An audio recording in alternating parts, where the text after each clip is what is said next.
행복한 정식 기도 시간입니다. 이 시간은 믿음을 자꾸 키워야 되고 그 믿음이 얼마만큼 되냐 따라 순종할 수 있는 거고 순종을 얼마나 하냐 따라서 헌신하게 될 때 우리는 살고 세상은 변화되는 것입니다. 그게 우리가 하나님이 오직 한 분 예수 그리스도 얼마나 감사합니까? 잠깐 볼까요? 에스더서 4장 14절 이게 참 제가 좋아하는 말인데 같이 봐요. 이때 내가 잠잠하여 그 13절부터 잠깐 하겠습니다. 모르드게가 그를 시켜 에스더에게 회답하되 너는 왕궁에 있으니 모든 유다인 중에 홀로 목숨을 건지리라 생각하지 말라. 이때에 내가 만일 잠잠하여 말이 없으면 유다인은 다른 데로 말미암아 노임과 구원을 얻으려니와 너와 내 아버지의 집은 멸망하리라. 네가 왕후의 자리를 얻은 것이 이때를 위함이 아닌지 누가 알겠느냐. 참 놀라운 얘기 아닙니까? 자, 우선 말씀 좀 진행합시다. 세상에 감당하지 못하는 사람 한 사람만 있어도 되는 거예요. 그 사람 한 사람이 생명이 빛이 되는 거예요. 그래서 한 시대 교회 가문이든 한 가문에 한 사람, 한 교회에 한 사람, 한 지역에 한 사람, 한 시대에 한 사람, 그 사람이 만족하거든요.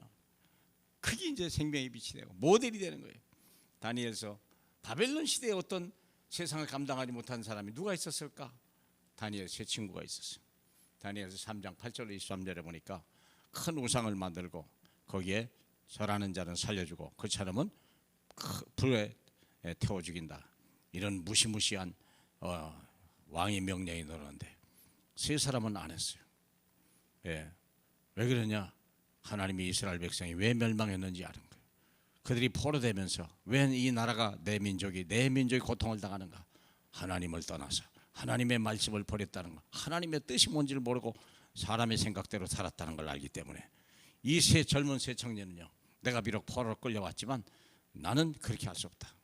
왕이요, 우리 그렇게 할 수 없습니다. 절대 굴하지 않은 거예요. 그리고 하나님이 우리를 지켜줄 것입니다 얘기했어요. 그리고 또 얘기했어요. 그리 아니하실지라도 우리는 왕에게 신상에 절할 수가 없습니다. 그랬더니 불 속에 집어넣는데요, 4명이 뛰고 머리카락 하나도 옷에 불탄 냄새가 하나도 없었더라. 얼마나 놀라운 은혜입니까? 하나님은 살아계십니다. 하나님은 우리를 쓰시고자 합니다. 다니엘서 6장 마침 또 다니엘에게도 기회가 왔죠. 또 신상을 만들었고 왕에 절하지 않는 자는, 왕 외에 누구에도 절하고 기도하지 않는 자는 다 사자굴에 넣는다. 그때 다니엘은 거기 하지 않았어요. 창문을 열어놓고 전에 하던 대로 하나님 앞에 감사하며 기도했더라 그랬어요. 미리 알았어요. 그리고 주님의 능력을 알았고 내가 주를 위해서 목숨을 거는 것도 결코 우리가 손해보는 일은 아니다. 놀라운 은혜입니까? 사자굴에 들어가는데요, 살았어요. 누가 봤습니까? 다리오 왕이요. 다리오 왕이 밤새도록 잠을 못 잔 거예요. 자기가 사랑하는 전도자 다니엘 때문에 새벽에 일찍 일어나서 가보고 다니엘아 네가 항상 섬기던 하나님이 너를 능히 살리지 않았겠냐? 되어 왕이요 완세수를 앞서서 얼마나 놀라운 일이에요. 바벨론 시대에 세상에 감당하지 못한 사람, 결국 왕이 수제자가 되기 시작하고 그 나라 전체가 예수 믿는 나라로 바꿔졌죠. 에스더 4장 14절 이때 또 모르드게의 믿음 아닙니까? 참 놀랍죠. 유다인은 너로 목숨을 건지리라 생각하지 마라. 자기 왕이 됐으니까 그러겠지. 에스더가 네가 만일 잠잠하여 말이 없으면 유다인은 다른 데로 말미암아 노임을 얻고 구원을 얻으리라. 여러분 이런 믿음이 있습니까? 지금 다 몰살당하게 생기는데 다 몰살돼 갖고 집단 이게 진짜 이런 일이 죽임을 당해야 되는 이런 학살이 이루어질 때 얼마나 대단한지 보세요. 유다인은 다른 데로 말미암아 구원을 얻으려니와 내 아버지 집은 멸망하리라. 얼마나 감사해요. 그리고 구원의 길까지 아는 거예요. 그때 이 때를 위하여 네가 왕이 된 걸 누가 알겠냐?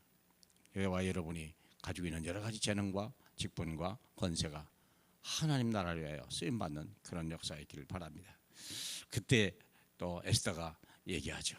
모르드게에게 회답하여 이르되 당신은 가서 수산성에 있는 유대인을 다 모으고 나를 위하여 금식하되 밤낮 3일을 먹지도 말고 마시지도 마소서. 나도 나의 시내와 함께 이렇게 금식한 후에 규례를 어기고 왕에게 나가리니 죽으면 죽으리라 하니라. 참 많이 어서하죠. 왕 앞에 나가려면 오래 잘 먹고 화색도 좋아야 되고, 그런데 금식을 시작했어요. 얼굴이 파리하면 어떡할까요? 그런데 얼굴이 광채가 나기 시작한 거예요. 우리가 세상의 음식을 가지고도 아름답게 못하는데, 한계가 있는데, 하나님 앞에 금식하니까 하나님이 영이 함께 하셔서 얼굴이 빛나니까 왕이 그냥 홀랑반해버렸어요. 에스더의 말을 안 들을 수가 없는 상황이 된 거예요. 사랑하는 여러분, 세상이 감당할 수 없는 사람, 하나님을 사랑하는 사람, 하나님을 믿는 사람, 하나님 나라를 위하여 헌신하는 사람, 자 여러분 될 때 그 가정과 그 가문과 그 교회와 그 시대는요 하나님 나라로 임하고 축복이 임한 걸 믿으시길 주님의 이름으로 축복합니다. 할렐루야. 우리 하나님, 오늘이 바로 그런 날들 되게, 바로 우리가 그런 사람 될 수 있도록, 그래서 세상이 감당하지 못하는 하나님의 사람으로 쓰임받게 하옵소서. 예수님 이름으로 기도합니다. 아멘.